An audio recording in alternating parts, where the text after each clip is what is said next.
For 104 years, success starts at Saratoga. Offering the highest concentration of quality of any U.S. yearling sale, Saratoga is ranked number 1 by percentage of Grade 1 winners. Recent stars include Preakness Stakes winner Journalism, Eclipse champion and Breeders' Cup Classic victor Sierra Leone, and Grade 1 winners Kings Barnes. And one more time, to Penn Street and seize the gray. The 104th Saratoga Sale, August 4th and 5th in Saratoga Springs, New York. Where will you be?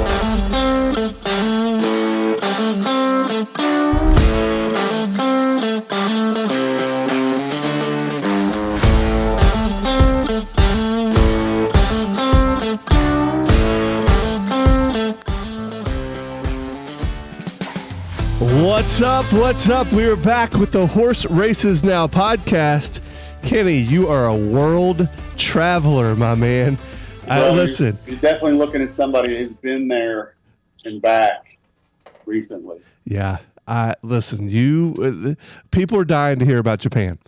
I keep hearing it over and over and over. People want to hear about this trip, Kenny. So lay it out. How was it? It was great. For years, I've sold a list of really top fillies to the Yoshida family. For that matter, Katsumi Yoshida and Northern Farm purchased Swiss Skydiver a few years ago. And then way before that, they bought a nice Argentinian filly that I trained for them back in the early 2000s named Kusora. And they also own Simply Ravishing and Eskimo Kisses. I'm sorry, Eskimo Kisses was actually Shidai Farm, which is Terry Yoshida. So there was a floating of an invite years ago that's always been pretty well open. And this year I decided to take it. Their sale normally overlaps. It normally overlaps with the Phasic Tipton sale. Okay. And for me to miss the Phasic Tipton sale, I'm not going to do because it's been kind of my bread and butter sale for years. And then the Japanese sale was a week later this year, so I decided to go. And I fulfilled the promise to my daughter that I would take her one day to see Swiss Skydiver again, and so we did that. How was the reunion? Oh, it was great. I've never seen. My daughter. Obviously people are partial to their children, but she was so happy to have seen her again, and the mare remembered her. Annie always kind of snuggled up to her and gave her mints when she was young, and that was always her favorite. And she was distraught when she was sold and sent to Japan. So we checked off that bucket list and got Annie back over there to see her, and we visited her twice during the visit. But great trip. And there's so many things to say about the trip. I don't know if we can do it in one podcast. Yep, understood. But let's try. Okay. Where do we begin? First of all, we did Tokyo. We did the classic, making laps around the tourist spots in Tokyo. And what I found probably most interesting about Japan is probably the Japanese people and how incredibly kind they are and how incredibly generous with their time and patient. And I already had some, Keisuke Onishi has been a lifelong friend of mine. I trained a filly for a client of his named Miss Fujisawa years ago, and Keisuke took us places. Shingo, who's with Northern Farm, was beyond generous. I could go on and on, some of those that helped us. But the Japanese people, they're so meticulous and they're such detail, and the cleanliness of Tokyo was amazing. The kindness, all in all, we really, really enjoyed all of that. So did you think Swiss Skydive remembered you? Well, it was more important that she remembered Annie, but yeah, I do think she remembered me. I let Annie really kind of spend more time with her, and I fed her one peppermint, but I spent just so much quality time with that filly when she was running. I used to walk her every day when we were in Baltimore, and when whenever we traveled with her, it was during COVID. So in many cases we needed high walkers, and I helped out handling her all the time. Sure. So Yes, I know she remembered me, and then but Annie, she seemed to really dote over Annie, so Kenny, that was nice. what's the biggest difference over there when they're doing these sales and kind of how they handle the horses? And obviously you sent a lot of. We've got some videos we're going to put on in this podcast. Actually, one of the videos is going to be great. Is Annie? I believe it's Swiss Skydiver, where she's giving some mints and they're showing the gums and really cool. What's the biggest difference over there, though, between the States and Japan? Well, I don't think there's a lot of difference about the way that they manage their horses or their farms. I think that they're really they are very detail oriented. But the thing that probably impressed me the most was their show people. I looked at every yearling in one day at the Northern Farm auction, and there were other consigners. Shaddai sold horses, and then Haruyu, which is the third brother, he also showed horses. But their show people are better than the American show people. When they bring a horse to you, they square it up so you can look at it perpendicular. And I mean, they square it up and they square it up perfectly. And then they walk it straight down and straight back, and then they square it up again. And this is, very good horsemanship. In the show people they're all trained to be exact about how they stand horses up. And I can't say that American consigners are quite as good as what I saw over there. They must have some sort of training program where they're taught how to present a horse, how to walk a horse. It was very impressive. I mean, every single horse that came out was properly presented, properly walked, and then properly presented again. And I commend the horsemanship on that end. I really made my job very easy to look at horses. The other thing that they do is that every show person has the lot number or the hip number on a vest on their body. So you don't have to check and double check who you're looking at. You can simply look at a horse and know the number right there in front of you. So that was a nice little addition as well. And they're actually pretty quick at looking at horses. So the horses came and went pretty rapidly. And I'm fast looking at horses anyway. So it wasn't for me. It was good that they showed quickly. I make decisions pretty quickly with young horses. But I called their auction down into 20 yearlings that I thought were the better yearlings that I'd seen. And that was all pre-veterinarian exams. And then I didn't bid on a horse. I mean, I found the market was way too strong for me to justify buying a horse. I was going to ask that. The dollar amounts were high there, you think? They're way high, and the tariffs were a no-brainer. You couldn't enter the market because of the tariffs. Supposedly this week that deal is sorted, but you couldn't justify buying a horse with the tariffs, the strength of the market, and then also the shipping costs. Yeah. So there were a lot of factors that really excluded us from doing any business. Makes sense. So will you go back? If somebody brings a private plane, I'll go back. Yeah. Amen. I'm going to tell you this. The trip home was the hardest part. We had a flight cancellation in Chicago, which caused us, it added another 8 or 9 hours to our travels, which was already hard. But I think it was 35 hours point to point. Whew. Yeah, I was suicidal when I got home. Yeah, man, that's rough. Yeah, and then you just had to sleep it off. But that trip home, and in hindsight, I would have organized it a little different. We had 3-leg trip, and I probably would have laid over in Tokyo for a few days, rested, taken the trip to Chicago, then gone Chicago, maybe even rested in Chicago. Yeah, and then gone Chicago home. But all in all, I mean, the foal sale was the most interesting part. And you'll see some videos. I don't know how you're going to present those to the audience here, but you will see those videos. and how that they, they line up and tee up all the horses when they're prior to them getting ready to be sold. Awesome. Super cool, man. Anything else you want to kind of add before I move on to some listener questions? Well, before I went to Japan, we worked the Phasic Tipton Yearling Sale. Yeah. Which was another successful venture. And then we bought 9 out of that and got a nice base of young horses to get started for the next crop. And then beyond that, I'm back here at Saratoga. We worked Mystic Dan this morning. We've got Torpedo Anna probably going to work on Sunday. Okay.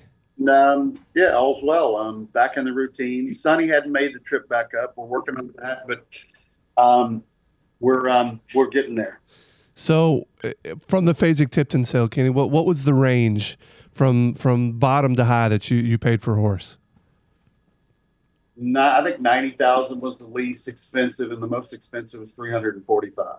It's a different game for you, though, right? That didn't used to be the case. You used to always be playing a little bit lower in the dollar range, and not necessarily. Not necessarily. I think those are decent numbers for us. Okay. Yeah. Did some go over $1 million? Was there some really high price tags? Okay.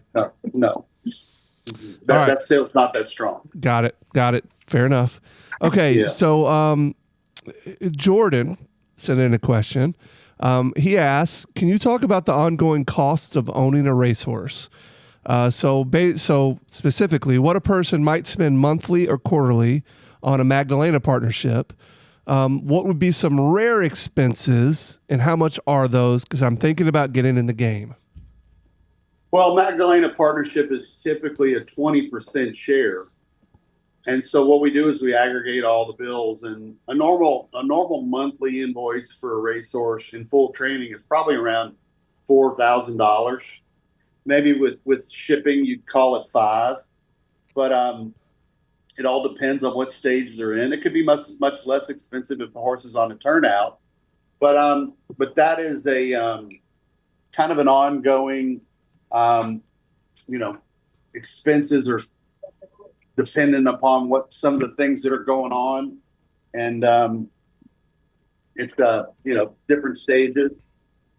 The Saratoga Sale, the crown jewel of North American yearling sales, ranked #1 by percentage of Grade 1 winners, with an honor roll of graduates that includes the past 3 Preakness Stakes winners: National Treasure. Oh, what a Preakness! Seize the Gray. Wade Lucas has done it! And Journalism. Oh my goodness! The 104th Saratoga Sale, August 4th and 5th in Saratoga Springs, New York. Where will you be? Okay, so Kenny, speaking of buying yearlings, I love this question because I think this is a brilliant question. Do you look at what state the horse was born in, and do you put any more extra weight if the horse is born in Kentucky? Yeah, absolutely. The purse structure in Kentucky is extremely strong, and it's dependent upon the KTDF, the Kentucky Thoroughbred Development Fund. So some races are as much as 50% of the purse is KTDF. So yes, it makes a big difference. And then I have to make decisions on where horses are going to go for their careers, whether it's New York or, in this case, summer Colonial, in the winter Arkansas, Louisiana, possibly Florida. And yes, the state matters a lot, and you have to make sure that you're running in the right state program, that all the noms or all the registrations are caught up, and that they're all the I's are dotted and T's crossed, depending on what state they're born. But I'm going to tell you, 85% of all the horses we handle are Kentucky breds. Really? Yes. Are they better horses, or is it all about the purse structure? Well, a good horse comes from anywhere and everywhere. The best Ohio bred that ever ran was Harlan's Holiday. He's a sire of Into Mischief. Yep. I brought a horse from Brazil one time named Einstein, who made about $3 million racing in the United States. English horses are top horses, Irish horses, French horses. I mean, they come from all different angles. Australian horse is an extremely talented horse. And then we're the Japanese that we were just discussing. Yeah. Japanese horses are getting stronger and stronger by the year. So, it's really kind of relative, and it has to do with the movement of bloodstock and especially from country to country, that's a little complicated. For example, the Brazilian horse, they haven't been able to import many horses because they had a tariff on us. And now I think that, the changes they may be making where Trump's added tariffs to Brazil, maybe that'll disappear. Would be nice. Yeah. What do you think about the tariff thing? I don't want you to get too political here, Kenny, but I mean, are we figuring it out? Were we doing the right thing? We're doing the wrong thing? What's your take on the whole tariff deal? Well, so it kept me from doing business in Japan. Okay. And the Japanese the breeders and sellers weren't happy about that. I don't think that's productive in the sense that, it's going to inhibit international trade. However, back to the Brazil. Brazil had a 50% tariff on horses bought in the United States and exported to Brazil. And the Brazilian buyers haven't been able to buy because of that tariff. Right. And that was a Brazilian tariff against U.S. products. So for a president to put a tariff in to counteract that would be a good thing. However, it kept me from doing business in Japan. It might keep me from doing business in France or England coming up. But if it opens the Brazilian market where the Brazilians can come buy more U.S. horses, import them into Brazil, and lift the quality of their stock, all the better. I think Japan in particular doesn't charge a tariff for a purchase in the United States back in Japan. And that motivated their people to buy the Swiss Skydivers and all those Grade 1 fillies that I've done business with the Japanese. Makes sense. So I think there's a two-way street on all that. And in the case of Brazil and the tariffs, I think that's going to get their attention, and maybe that changes the movement of business. And I do think that the Japanese tariffs, they're supposedly negotiated something recently. And so all this is kind of a moving, it's business that's above my pay grade, but I do deal with it to some extent. And, whether you're Republican or Democrat, if tariffs end up resolving the deficit, I'm all for it. Makes sense. I love it. That was a great explanation. All right, a couple more questions here, Kenny. It appears Hypn has changed ownership groups. Can you shed some light on the ownership change? Yeah, he was sold to Wathman Racing recently, coming out of his last win at Churchill. And he ran yesterday and didn't run well at all. We're kind of miffed by that. But that's a horse that I'm still pretty optimistic about. I think he has to have things kind of go his way, and he'll run a little bit better. We'll regroup with him and find another spot. So new ownership, but still stays under your umbrella, correct? Yes, I'm still handling the horse. Got it. Great. Kenny, is there a difference between the Keeneland sales and the Phasic Tipton sales? A dramatic difference in the sense that Phasic's not as big as Keeneland. Phasic runs smaller auctions. Phasic Tipton runs the July summer sale, which is one of my favorites, which is mostly young stallions, young mares. And then they have the August select sale at Saratoga, another boutique sale. And then they have the New York bred sale, which is a boutique sale, to some extent. But then Keeneland has their fall yearling sale, which is the granddaddy of all sales, which is in some cases 12, 14 days consecutive. It's the hardest sale to work, but it's also where a lot of value is found. And I love working yearling sales everywhere. I mean, I'm going to just get back from the Japan sale. I'm going to the French sale. I'm probably going to try to make the Irish and the English. And then in between all those, we end up back at Phasic Tipton in October. So we're a little bit all over the board, but good horses come from anywhere and everywhere. So Kenny, do you own any horses 100%? The question here says, I noticed some trainers that own their horses, like David Jacobson, even Wesley Ward, do really well. How does that work? Well, most of the ones that I'm in on, I typically have anywhere from 10 to 20%. primary 100% owner, but we we have a significant or a share, and then not too many of my own 100% on it all. I mean, I'm probably most of them it's 10 to 20%, and it depends on me managing the partnership and how much I paid for the horse, and where the group was all how the group was all put together. So all that's kind of hit and miss, but typically 10%. I mean, Kenny, it seems like there's so much business to this. Like you've got, and obviously you're really, really good at it, but just because you want to train horses doesn't mean you're going to be a good horse trainer. There's so much business that goes into the back end of this. It's kind of crazy. Well, trainers are only as good as the horses that they handle. I mean, there's plenty of great horse trainers that have bad horses. Yeah, but there's plenty of bad trainers that have really good horses. But you could be a bad businessman and be a bad trainer too. Like if you don't know how to handle the money, the financials, the partnerships, all the back end side of this thing, I could see where it could get off the rails quick. No question. You have to deal with a lot of it, but everybody's different. It depends on how the clientele you have and what their expectations are of you.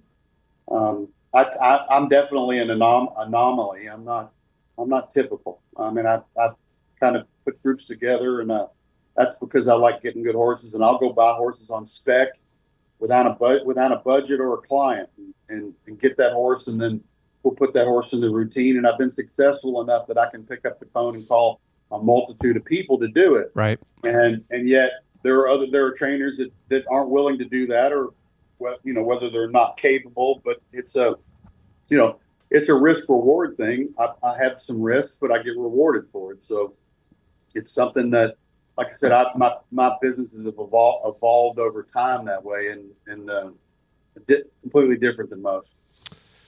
So, all right, 2 more questions here, Kenny. Maybe 3, depending on time here. All right.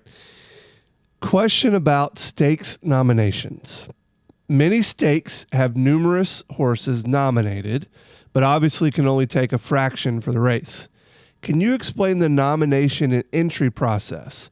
How does racing dwindle down the race? Oh, how does the racing office dwindle down the race if there's too many horses entered? Well, you do the nominations typically 2 to 3 weeks out. And that gives the racing office an idea who may run there. Then the racing, the stakes coordinator will start reaching out to different trainers like myself and say, are you intending on running? Do you want to run? Anything we can do to help you run? Andrew Byrne is here in New York, does a great job. Dan Bork has been in this position.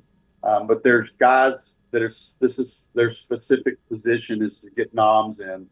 And I could give you a multitude of other racetracks that do that. Then as you get closer to the entries, then when the entries are actually drawn, where you actually see who's going. But that's even those that can scratch out of a stake 45 minutes prior to a race. So that's all kind of fluid, but at least gives them an idea who may run and when and where. And when I'm looking at the competition, I want to be able to see who I think I might be running against. Makes perfect sense. All right. Maybe last question here, Kenny. This is someone looking to get in the game, it seems like, and wants to try to claim a horse. So the question is basically, if I were to purchase a 2-year-old from the claiming race, and then I would ask Kenny to train the horse, would Kenny take him?